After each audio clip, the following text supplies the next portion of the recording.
شب فرقت کی تاریکی کو یوں ہم دور کرتے ہیں، شب فرقت کی تاریکی کو یوں ہم دور کرتے ہیں کہ اپنی آہ سے روشن چراغ طور کرتے ہیں، شب فرقت کی تاریکی کو یوں ہم دور کرتے ہیں۔ جو لوگ کم وقت لے کر آئے ہوں بغیر تکلف جا سکتے ہیں، درمیان میں کوئی بھی ضرورت پیش آئے بلا تکلف اٹھ کے جا سکتے ہیں۔ حضرت والا رحمۃ اللہ علیہ کی ہمارے تمام مشائخ کی یہ تعلیم ہے کہ ہم کسی قسم کا کوئی برا نہیں مانیں گے۔ شب فرقت کی تاریکی کو یوں ہم دور کرتے ہیں کہ اپنی آہ سے روشن چراغ طور کرتے ہیں، شب فرقت کی تاریکی کو یوں ہم دور کرتے ہیں کہ اپنی آہ سے روشن چراغ طور کرتے ہیں، کوئی جا کر کہے غم کس لیے مہجور کرتے ہیں۔ یہ مولانا الیاس صاحب اس وقت سجاول پہنچے ہوئے ہیں، لیکن یہ شعر ان کی موجودہ حالت کے لیے ہے۔ خواجہ صاحب کو جب حضرت نے ڈانٹا تھا اس کے بعد کا یہ شعر ہے۔ کوئی جا کر کہے غم کس لیے مہجور کرتے ہیں، وہ دل سے پاس رکھتے ہیں نظر سے دور کرتے ہیں۔ شیخ اگر کسی مرید کو خانقاہ سے نکال بھی دے تو حقیقت میں دل سے وہ نہیں نکالتا، وہ یہ دیکھتا ہے کہ یہ کتنا میرا فرما بردار ہے، اس کے دل میں میری کتنی محبت ہے، ڈانٹ سے بھاگتا ہے یا اور چپکتا ہے۔ حضرت خواجہ صاحب اور چپکتے تھے، حضرت میر صاحب رحمۃ اللہ علیہ اور چپکتے تھے، اور جو ڈانٹ سن کر بھاگ جائے تو معلوم ہوا کہ یہ عاشق حلوہ تھا، عاشق بلوہ نہیں تھا۔ شیخ کے پاس تو حلوہ بھی ملے گا اور کبھی بلوہ بھی ملے گا۔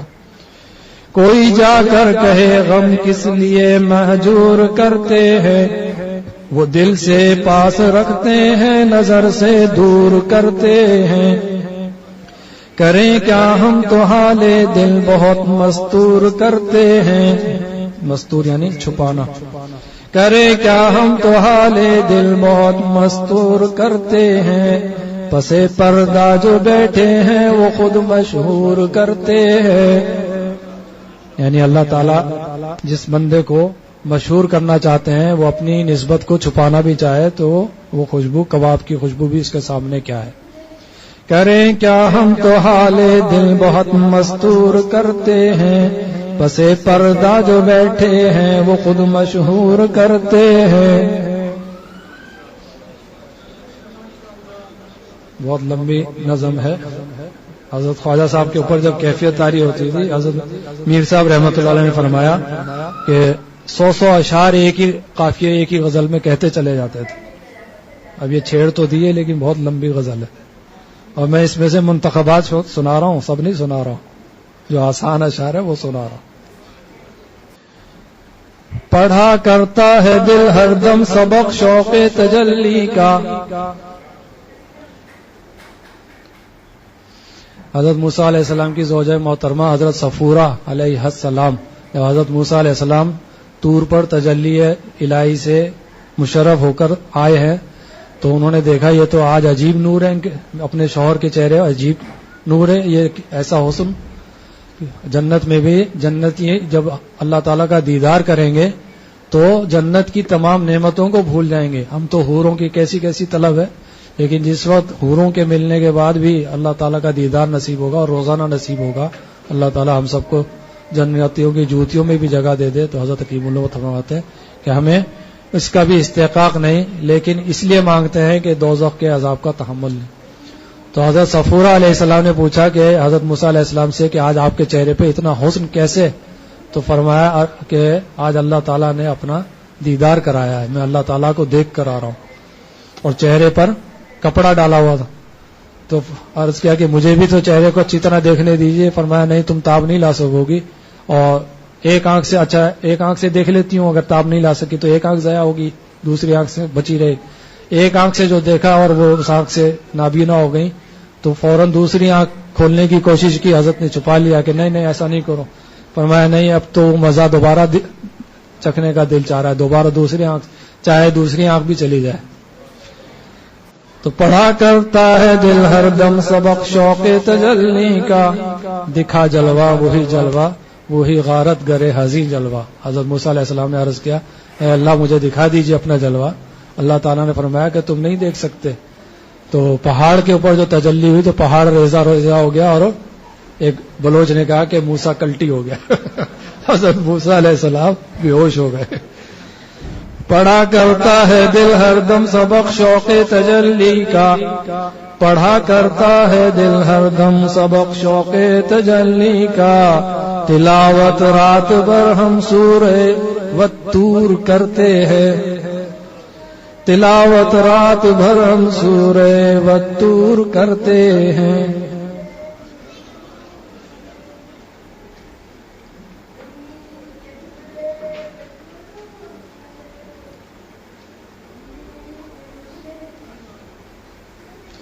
شرابیں سینکڑوں ساقی ہزاروں بادکش لاکھوں. اللہ والوں کی شرابیں بھی مختلف ہیں، اللہ والے بھی ہزاروں ہیں اور ان سے شراب محبت پینے والے بھی لاکھوں ہیں. اب خواجہ صاحب کی تشبیہ دیکھیے. شرابیں سینکڑوں ساقی ہزاروں بادکش لاکھوں، شرابیں سینکڑوں ساقی ہزاروں بادکش لاکھوں، شرابیں سینکڑوں ساقی ہزاروں بادکش لاکھوں، میں ان کا مست ہوں نظروں سے جو مخمور کرتے ہیں، میں ان کا مست ہوں نظروں سے جو مخمور کرتے ہیں. شرابیں سینکڑوں ساقی ہزاروں بادکش لاکھوں، میں ان کا مست ہوں نظروں سے جو مخمور کرتے ہیں. غنی کا دیکھو جنت کا تذکرہ آیا اور حور کا تذکرہ بھی اللہ نے بھیج دیا. غنی کر رکھا ہے اس ایک نے ہم کو دو عالم سے، غنی کر رکھا ہے اس ایک نے ہم کو دو عالم سے، غنی کر رکھا ہے اس ایک نے ہم کو دو عالم سے.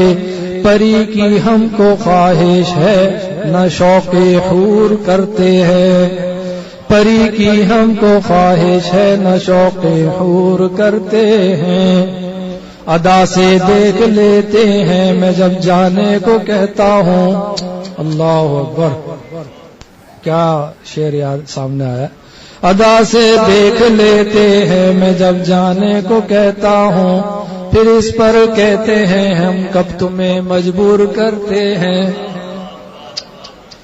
یعنی زبان سے تو نہیں کہا کہ رک جاؤ، لیکن اس ادا سے دیکھا کہ جانے کی ہمت ہی ختم ہو گئی. ادا سے دیکھ لیتے ہیں میں جب جانے کو کہتا ہوں. ابھی سفر حیدرآباد میں یہی کیفیت تھی. گیا تو میں رات حضرت والا دعوت برکاتم کے ساتھ گیا تھا کہ رات کو جنازے کی نماز پڑھ کر رات کو آ جائیں گے. حضرت نے فرمایا کہ حضرت فیروز صاحب دعوت برکاتم نے، ہمارے محبوب مرشد، کہ بھئی رات کا سفر میں نہیں کرتا ہوں، صبح چلیں گے. صبح تک سفر تبدیل ہو گیا.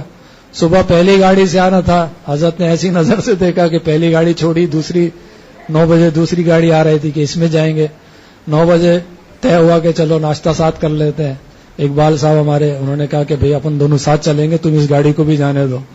دوسرا بیان تھا 11 بجے. حضرت نے دیکھا بھئی جا نہیں رہے، حضرت 11 بجے والا بیان سن کے جائیں گے. بولے ٹھیک ہے، میں نے تمہارے پیچھے ایسا آدمی لگایا ہے، انشاءاللہ تم نہیں جاؤ گے. 11 بجے والا بیان سنا. ظہر کی نماز کے لیے جہاں گئے وہاں پھر بیان تھا. اب سوچ رہے ہیں بیان سن کے جائیں یا بھی نکلنے ہیں. پھر فیصلہ اقبال بھائی سے نظروں ہی نظروں میں فیصلہ ہوا کہ بھئی بیان سن کے چلیں گے. اچھا بھائی، پھر بیان سن لیا. اس کے بعد اپنی قیام گاہ پر آئے. اقبال صاحب نے کہا بھئی قیام گاہ جانا ضروری ہے، وہاں میرا سامان رکھا ہے. قیام گاہ پر آئے تو کھانا لگ چکا تھا. حضرت نے پھر دیکھا. پھر اقبال بھائی سے پوچھا بھئی کیا فیصلہ ہے؟ بھئی کھانا لگ گیا، اب کھانا کھا کے چلتے ہیں. کھانا کھا لیا. اقبال بھائی کھانا کھا کے تو ڈرائیونگ مشکل ہے، نیند آئے گی، اثر پڑھ کے چلیں گے. اثر کے بعد حضرت کا سفر پھر بالکل ہی کراچی کی مخالف سمت میں تھا.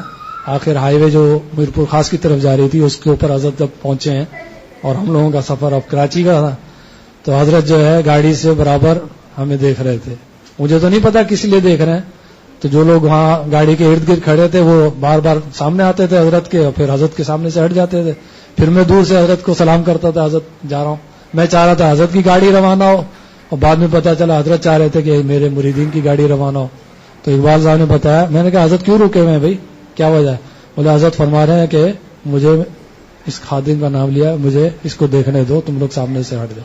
3 دفعہ مجھے یاد ہے کہ لوگوں کو سامنے سے ہٹایا اور تینوں دفعہ ہم نے نظروں ہی نظروں میں سلام کا تبادلہ کیا. میں سمجھوں کہ اب چلیں گے حضرت اور بعد میں پتا چلا حضرت میرے جانے کے منتظر. ادا سے دیکھ لیتے ہیں میں جب جانے کو کہتا ہوں, ادا سے دیکھ لیتے ہیں. ہمارے رائل میاں نے بھی اس کے اوپر جب حضرت والا دعوت برکاتم صبح جا رہے تھے تو رائل میاں نے ایک میسج کیا, تمام لوگ احباب کے موبائلوں کے اوپر بھیجا کہ دل ربا پہلو سے اٹھ کر اب جدا ہونے کو ہے. خواجہ صاحبی کا شعر ہے. دل ربا پر حضرت حکیم الامہ جب جا رہے تھے تو ان کے تانگے کے پیچھے پیچھے یہ اشعار پڑھتے ہوئے خواجہ صاحب دوڑتے ہوئے جا رہے تھے. دل ربا پہلو سے اٹھ کر اب جدا ہونے کو ہے, دل ربا پہلو سے اٹھ کر اب جدا ہونے کو ہے. کیا غضب ہے کیا قیامت ہے یہ کیا ہونے کو ہے. ایک ذرا ٹھہرو کوئی تم پر فدا ہونے کو ہے. کر لینے دو آرزو پوری کسی مشتاق کی. حضرت نے ناشاد پڑھا تھا لیکن حضرت کے کسی گفتہ موضوع میں مشتاق ہے یعنی شوق دیدار. کر لینے دو آرزو پوری کسی مشتاق کی, ایک ذرا ٹھہرو کوئی تم پر فدا ہونے کو ہے. ادا سے دیکھ لیتے ہیں میں جب جانے کو کہتا ہوں, پھر اس پر کہتے ہیں ہم کب تمہیں مجبور کرتے ہیں. ادا سے دیکھ لیتے ہیں میں جب جانے کو کہتا ہوں, پھر اس پر کہتے ہیں ہم کب تمہیں مجبور کرتے ہیں. تمہارے حسن ہی سے فیض لیتے ہیں ہنسی سارے, تمہارے حسن ہی سے فیض لیتے ہیں ہنسی سارے. ستارے مہر سے جس طرح کسب نور کرتے ہیں, جب مہر نمایاں ہوا سب چھپ گئے تارے, وہ ہم کو بھری بزم میں تنہا نظر آئے. تمہارے حسن ہی سے فیض لیتے ہیں ہنسی سارے, ستارے مہر سے جس طرح کسب نور کرتے ہیں. اور حسینوں کے اوپر کہا ہے کہ زمین کے نیچے جا کر خاک میں ایک روز ملنا ہے, زمین کے نیچے جا کر خاک میں ایک روز ملنا ہے. زمین کے نیچے جا کر خاک میں ایک روز ملنا ہے. زمین پر رہ کے ناحق سرکشی مغرور کرتے ہیں, زمین پر رہ کے ناحق سرکشی مغرور کرتے ہیں. شب فرقت کی تاریکی کو یوں ہم دور کرتے ہیں کہ اپنی آہ سے روشن چراغ طور کرتے ہیں. ادا سے دیکھ لیتے ہیں میں جب جانے کو کہتا ہوں, پھر اس پر کہتے ہیں ہم کب تمہیں مجبور کرتے ہیں.